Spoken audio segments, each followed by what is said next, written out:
slow riders, and everybody dreams to aspire to build one of those days, but we follow those trends. We all do. That's the best car, that's the best bomb, that's the best club. We all follow that. Where did all that whole point system come from? I don't know. To be honest with you, they should be all basic, but who is starting the style? Is it coming out of Arizona? Is it coming out of Southern California? Does it happen up there in San Jose? Does it come from Texas? Now we know New Mexico could get thrown in there, and so can El Paso. But those are all different styles that everybody likes. Their own personalities are a reflection of their builds. So how does the point system go from there? Paint's 25, interior's 20, right?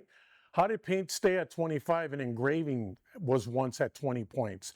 Why were wheels at 20 points at one time? Because guys were doing murals inside their wheels or striping them, they were etching them. That's cool. We're full of no limitations when it comes to building a lowrider. But sometimes we go too far and it becomes way too gaudy. So the point systems do dictate how to build the car, because if you want to win at a certain show, you have to go by those points to win. You could have the baddest ass car in the show and take home a second because you lost out on 20 points for engraving if you don't believe in engraving.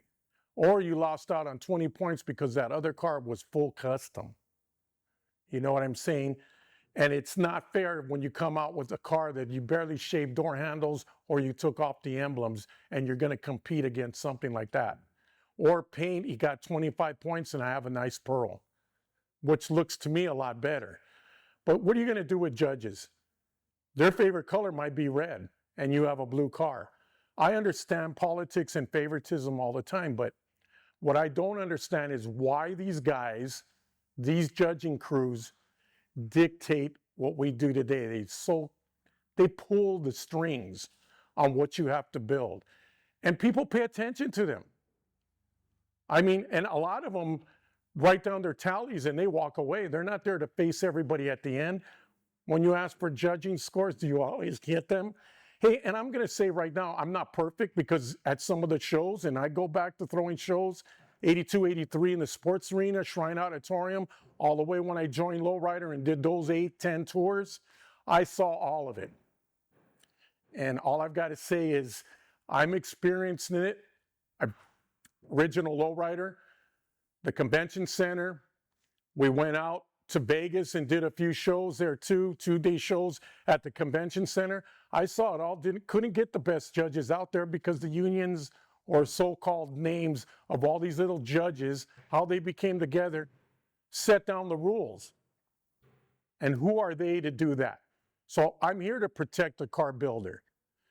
I would be here to protect some of those judges, but it's gone to their heads. The egos, the promoters just as well. And the funny thing about it is what you see today is everybody's just backstabbing each other.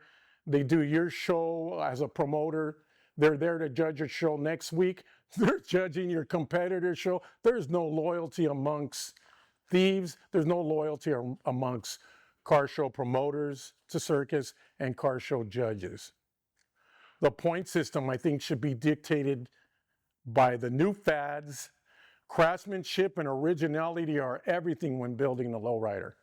Fads come and go, gold plating, engraving. They don't come and go anymore if they're on the point system list. Oh, I'm going to give you 15 points for etched windows. I mean, this is not 1975 anymore. Etched windows, there's a lot of things. I think that building a lowrider, and I'm one of those that say right now, you can go a little bit too far. There's a fine line. It's always cool to cross it, but don't go a mile away. Build another car. Some guys get into their paint just to get all those paint points. And you look at a paint job that started, but it never ends. I don't care if it goes under the wheel wells, it goes through the belly pan, up and through the trunk. That's okay, but does it come to an end? No, you just keep on adding paint after paint after, and it's too much sometimes. I think less is more, and some things should be seen and not noticed. Who, I'm looking at right now, who, why, and where did all of this come from? It's not like you can just go out there and hire judges and they have to fill out an application. Do they have to put their experience in building cars? First of all, we can't even get new judges. How do we go on from here with a newer generation if they're not allowed to come in? And they just keep their little union. They keep their union or their group of people together. They don't let nobody else in, and they try to dictate what shows they can go to and which shows they won't go to and which shows not to support. At the end of the day, who does it benefit? Not the car builders. What about the people that pay that ticket? Whether it's $20, $30, $40 to get in or ridiculous $65 now. Who's gaining? I don't think it's all in for the money. I think it's all in for egos. People think about themselves. It's them. What about us? Points, not craftsmanship, is what I'm saying here. Originality. That should dictate how the lowrider is built today. How I'd rather have a badass car and take second place than take home that first place trophy and my car looks like a circus. I'm just saying. The other worlds that are out there, that are around us, that are swarmed around us, watch and laugh at some of our builds. I know I like that world, and I see their vision from the outside looking in. I can go easily out on the outside and look into, and I see what they're talking about. They're all American cars. They're always going to be built a little bit different. But personalities, there has to be some guidance. So guys, like I said, a lot of you out there don't like me, want to be me, or want to be like me. I'm not here for all of that. If you don't like me, I can't change that. I don't know what I did, and I'm not going to try to get you. I'll turn my cheek, but I'm not going to try and get you to accept me how I am. But I'm going to throw all these words out there because if you're real, you're going to say, you know what? Joe was full of shit on this and that, but you know what? He is right. If you do care where lowriding is going today, then you're going to take half of what I said today and the other half with a grain of salt. But where are we going?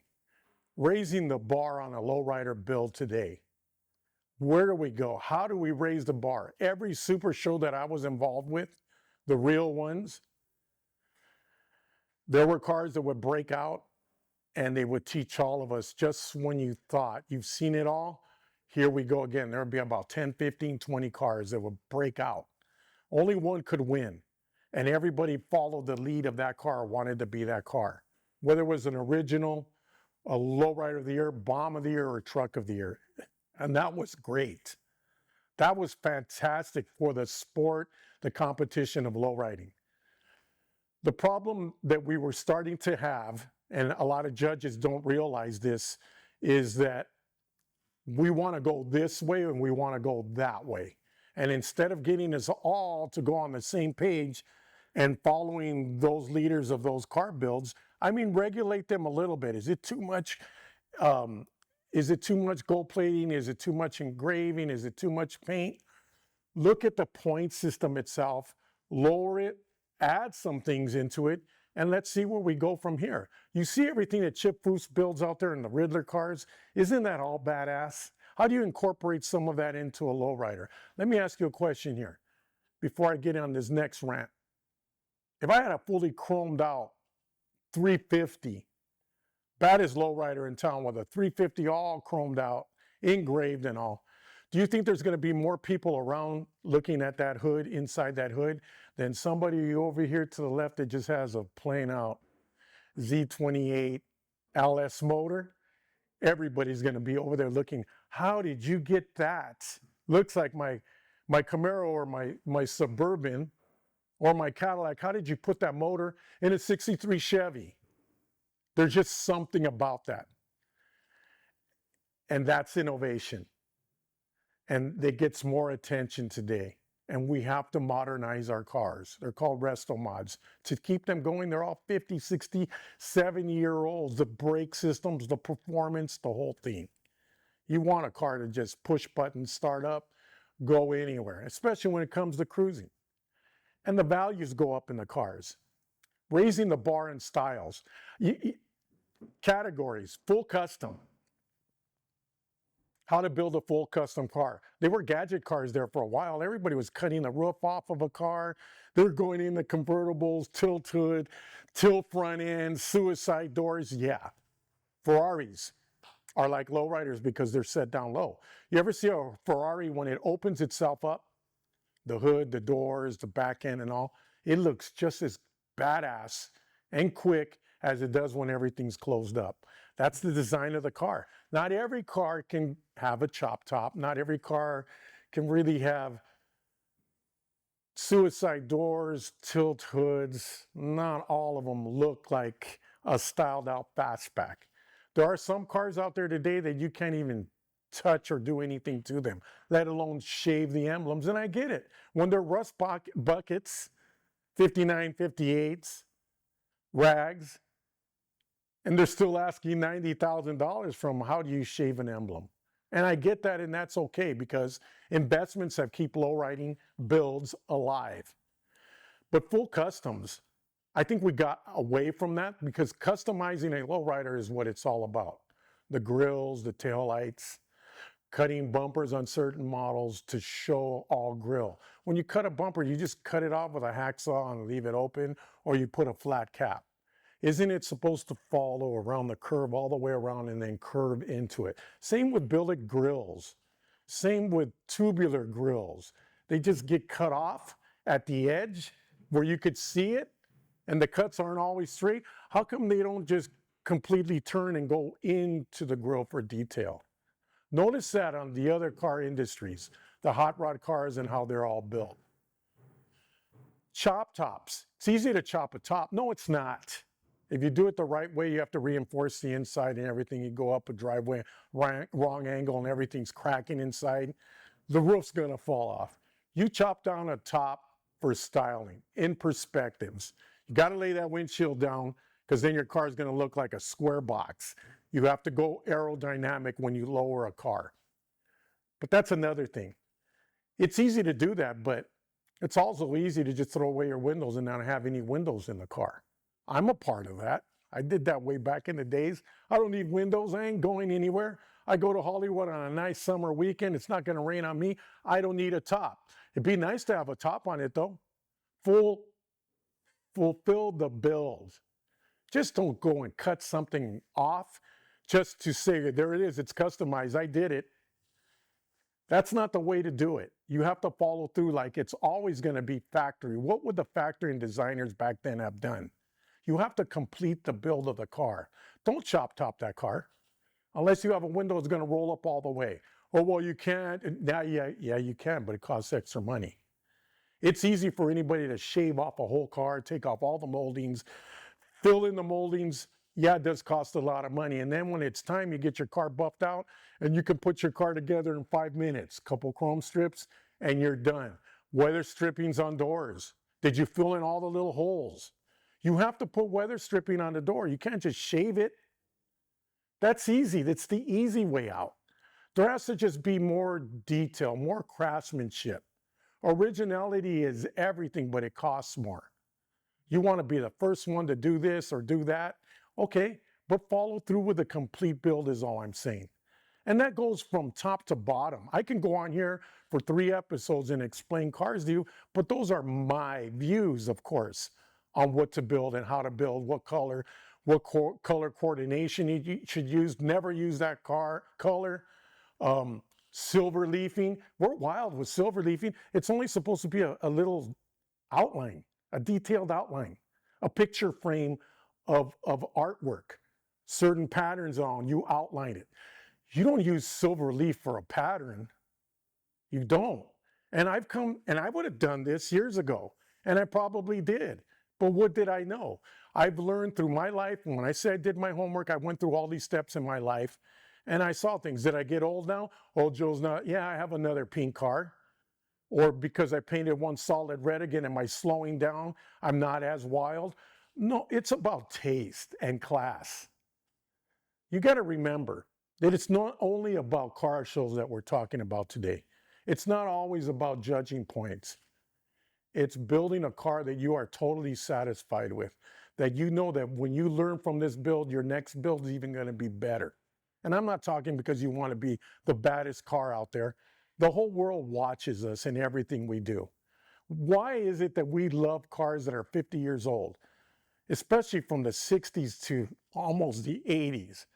We keep on putting suspensions on them and driving them around with these small little tires and wheels. We are so different from everybody. And there's a magnifying glass on all of us to this day. So the competition is just not the car show. It's any time you pull your car out of your driveway into the street and the neighbors look out at you. Oh, there goes that car. Oh, just look at that. We're better than them, but we have no guidelines. We're all learning. I'm still learning how to build. Original cars. Why do original cars have shaped firewalls? Molded up frames where they fill them in. Or a pearl paint job. It's not supposed to if it's original. Traditional cars. I think that has to be redefined. Because if you want to go out there and build an original car, more power to you. You want to build a full custom? Call me and I'll help you because I've gone through a lot of that. But if you want to build a traditional lowrider, what is a traditional lowrider? We could say it was a blue car with the blue patterns on it with a Virgin Mary on the trunk. The best times were probably mid 70s, early 80s, when you have the Thunderbirds, Grand Prix, Caprices all out there, and they would have these mild paint jobs, maybe a mural on the trunk, right? The wildest we ever went was velour mohair interiors. Moonroofs and T-tops were already on these cars. They were lifted with true spokes, 3-prong wire wheels. Minor changes on a brand new car, but that was a traditional lowrider. They were just barely paper plated for 2 years. Everybody had them. You had a car payment at the end of the month. You wire them down, lift them, and then you go out there and put a nice paint job. You wouldn't go totally nuts, start shaving and going crazy on everything. No, you let that thing ride itself on until it got old. That was a traditional lowrider. So the points I'm bringing up to you are points when I can go way back when I was at Lowrider and we had a rules committee meeting, and it's where we invited Lowrider would take a big giant office and sit down all the judges that we had, and we'd sit down with, invite all the big time car builders or car clubs that had arguments about different point systems and what we should do. And we sat down at that table and everybody had an opinion. Chris Rourke brought a laptop one time. That's when I knew that things were going to get really serious in the next years, upcoming years on building cars. And he wanted to lay out more categories, different points. It's good to see everybody's opinions protecting their, so to speak, car categories, car industries, the bombs, the lowriders, and all of that. And I thought it was real good. The problem is we couldn't invite the whole world to that office, but we had genuine builders and the judges at that time, and it was all good, and we all got on the same page, and then we were dictating where we were going. We were all learning from each other. Not today. We're all learning from guys that are power tripping and have egos and think that the whole low riding car show industry reflects off of who they are. Not that car on the turntable in the middle aisle. They're more important. How did that happen? Who put them there? And my point is, yeah, it's all we have. Do you really want to be a lowrider judge? Sometimes I think they don't get paid enough. And I'm not defending them. There's about 8 guys out there that know what they're doing. But why isn't that door open, and why aren't we teaching the youth today? If we want our generations to continue, why don't we teach them the craft of judging that changes every year? Just like a TV right now in Tokyo, state-of-the-art TV. Tomorrow there's a better TV. Tomorrow there's a better lowrider. And how do we go out there and let judging and promoters dictate how we should build a car. How? I'll say that reason why, because we follow these guys. Hey, you turn the key on your car, you paid that bill at the chrome shop, you had your interior done by this upholsterer, $30,000, but you let them tell you how to build it, and then you let them tell you that you lost. That's where it's all wrong. Got to pull up the reins. The carriage is in front of the horses now. There's nothing to pull anymore. And that's what my problem is. Where are we going from here is why I'm sitting right here. What are we going to do with this whole giant mess? Since COVID, since Lowrider went away. Lowrider magazine ended a long time ago. Lowrider, the brand, went out the window a long time ago. Okay? So there's a few people out there that run around thinking that they can do Sonny Madrid, Al Lopez, and corporate America's job. But all those guys that were employed there, hell, you got clowns out there in Wichita right now that go by the name of Los and should be called Lost, that lies that he owns Lowrider or he's worked there for 25 years. He's never in one day made a phone call there. No one knows him, who he is. But he's out there running around. They took that little SS Impala emblem from a quarter panel and put it on a damn Prius. And they're out there pretending that they are Lowrider. They're the new Lowrider. Them and the judges and all the rest of the promoters. All that work and everything that was instilled into that magazine since way back when it started until it ended, all of these guys decided that they wanted to make a name for themselves. They all decided that they wanted to make a name for themselves using that brand name. All of a sudden, they're all Lowrider. Go to LinkedIn on that guy I just mentioned from Wichita. He says he's been with Lowrider for 20, I don't even know him for 25 minutes. And everybody around him that used to be with him, including my so-called partner back then, Brian, the t-shirt guy that everybody fell in love with, doesn't even know the year, makes, and models, like I've always said, about all his clothing that he wears. He doesn't know about that. He doesn't want to know about it. He wants to know how many he sold that day. That's why he was doing car shows, to sell shirts. Then goes up there, all of a sudden he just pops up. He was a licensee. He was about making money only. That's why I started Plan B and went on my own. Oh, Joe Ray was fired, Joe Ray left. No, I stood up for the integrity of all low riding, not just that brand. Stage exit, stage left, and that's where I went. Everything I've done for low riding is for low riding. Real knows real.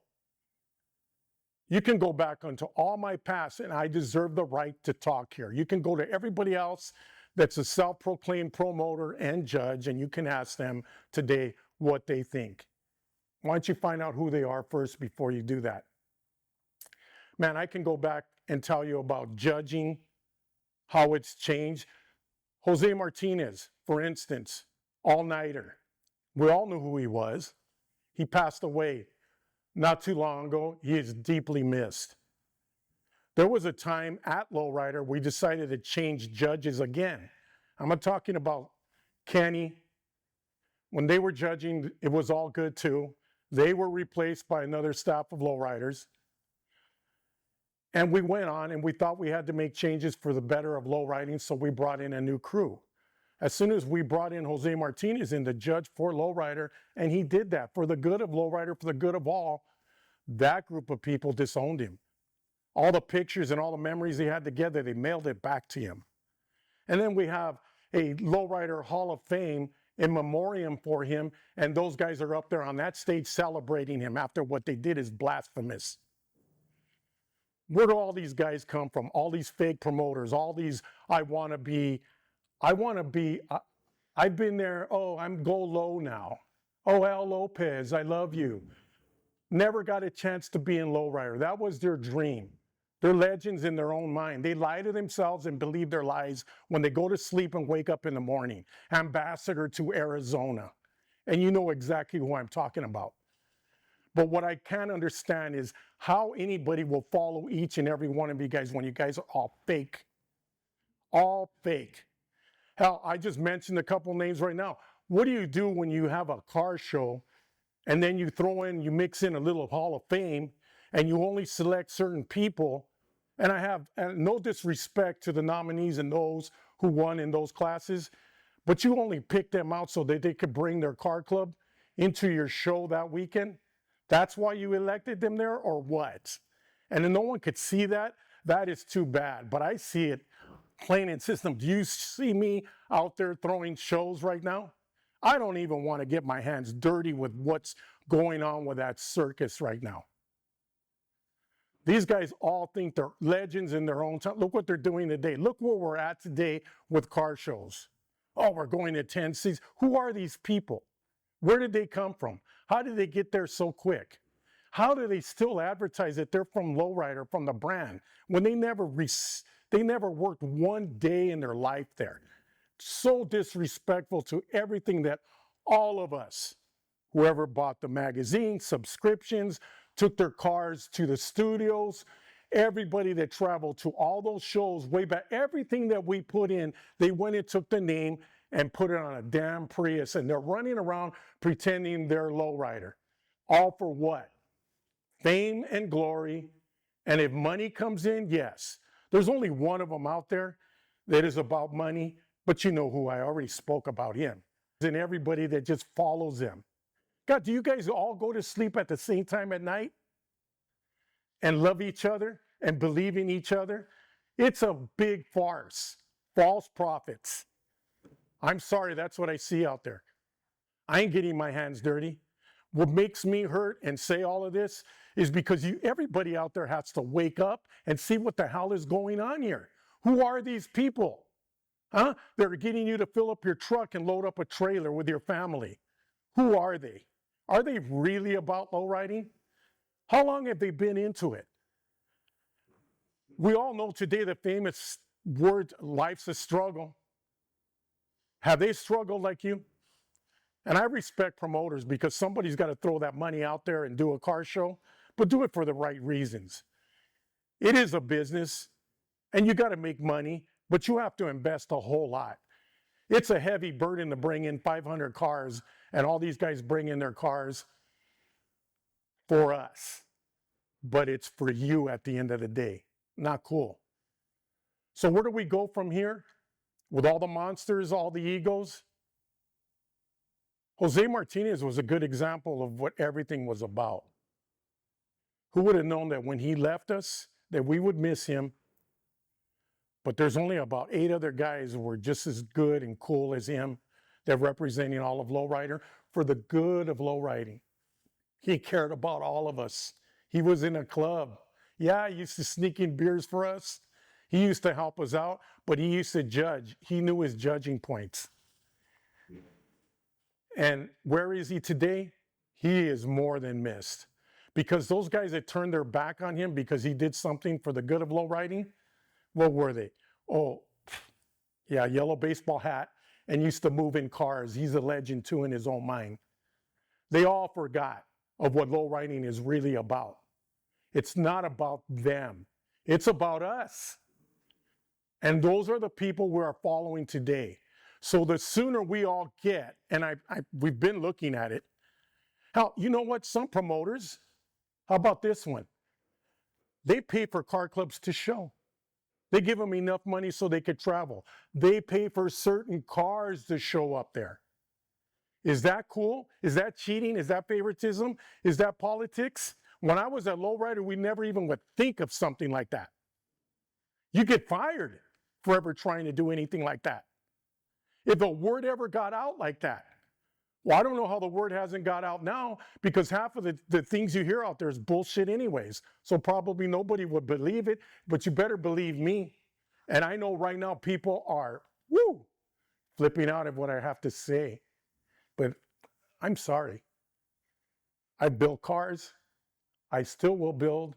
I belong to a car club. I run a car club. I was a chief editor at something that existed. Don't take what I've done in the past and whatever before me, everybody that was employed by Lowrider, don't take all their past and all their work. Did they get paid good? No. They were devoted to their job every day. We didn't work for 8 hours a day. We worked for 10, 12. We worked on weekends to have events. All their legacies before me, everything we worked hard for, all of us, all those cars that came. Don't take all of that and put a name on it and think you're them. You're hollow inside. You have no guts, none whatsoever. And you continue to run around with social media today and pretend and use other names and then copy everything I say. Jesus Christ, well, learn from me today about what I'm saying. I'm calling you out, and I'm calling everybody out there that believes these little false fame whore prophets. Sorry. In the name of Jose Martinez, who meant well for Lowriding, and those other 8 judges, whoever they are, we have to change. Where do we go from here? We need to get a big table. Got to put car builders here and judges here. We have to improve on our judges. There can be no conspiracies, cheating, favoritism, or anything. They should love the sport for what it is and try and help it progress and help it to grow and go into the future. We need to all get on the same page, and we're not unless somebody calls out what's going on out there. If we don't stop all of this, you're just as phony for believing all of them and all these car shows out there. Do I want to really do another show again? What am I all about? What is this show all about? I'll go into judging a lot more, and I'll call more people out. Be afraid of where I'm at today, and you cannot sue my ass because I got a great lawyer. You cannot sue my ass because I'm telling the truth. I was there. I saw it. I see everything. I hear everything. Believe me, everything that you guys do out there, you want my attention, you just got it. You just got it. But I want everybody else's attention out there to know that they are pulling the wool over you and getting you to load up your truck and go out to a show. Do they really care about you? No, they care about their next show right after that. Where did we go from here? Car builders. Numero uno. We dictate what the next Lowriding bill is going to be from here in the next 5 years. We need to make sure that those judges open up their ears and communicate with us and listen to our ideas and what we want to do. All car builders should get together and express their ideas for the good of the sport so that the judges can learn that they could get rid of their egos and their experiences, maybe 3rd grade on how to build a car, what was molded, what was shaven, what was taken off, so they can learn a lot more. Because if we don't do that, we don't have that reunion soon.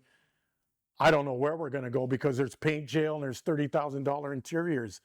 And I'm telling you right now, that's even out of hand, more than before. So why go through all of that and you're going to go to something that's fixed? There's cars going to shows right now that haven't even left their garage that already won. You guys better check out what goes on behind closed doors. Not just inside the judging room. Oh, go take off those wheels off your car.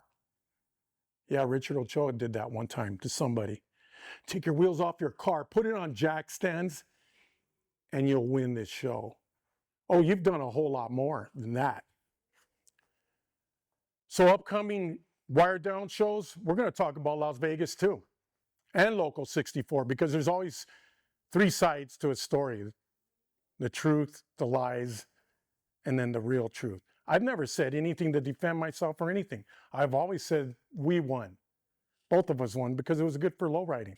But when I get guys that by the name of Al Larry, to come out and say this vato or whatever and tell me about judging points, you have no business. You don't even know about cars. So now you're going to force me to come out and say exactly what happened that day? Well, and I don't lie. Everybody out there that knows me, I talk from my heart. When you talk from your heart, you can tell no lies. Not everybody else that's out there. Ask me no questions, and I'll tell you no lies. I'm going to tell you the story about Las Vegas and Local 64. I'll bring the car down from the ramp, I'll open it up, and I'll explain a couple things to you in another episode. But besides that one, I'm already dry in the mouth. I need to go over to the Boulevard Cantina and start getting rehearsals going, because those episodes are coming sooner than you think now. It's done, it's built. We're just getting cameras and angles, and we're going to catch 5 presidents. 5 different presidents from iconic car clubs, legacies, are going to sit up there in 5 bar stools. I'll be the bartender. I know what conversations to strike up. They're all leaders, of course. They're all mentors. And I don't think they all think the same, because they wear different colors. And we're going to see that show's coming. We'll even get the bomb guys, all the legacy bombs and those presidents that sit up there as well. We'll get car builders up there too, to argue out everything I just talked about. Full custom car builders, original car builders, well-known names will sit up there. Why are they going to sit up there? They ain't coming here for me or to have a drink at the bar. That big round table I'm talking about, I want to get everybody together in, that's in here. That's how we're going to do this. I'm going to spearhead it. Why? Because I've always done my homework. So there you go, another episode of the Wired Down Show. If you hate me, you'll always hate me. But if you love me, you'll love me. And if you know me, then you know I am real. And so are you. And if you're not yet, by what I just said, that should just help you along your way. Low riding in the next 5 years, remember what I said today. Make those changes or it's too much money. Thanks for being here.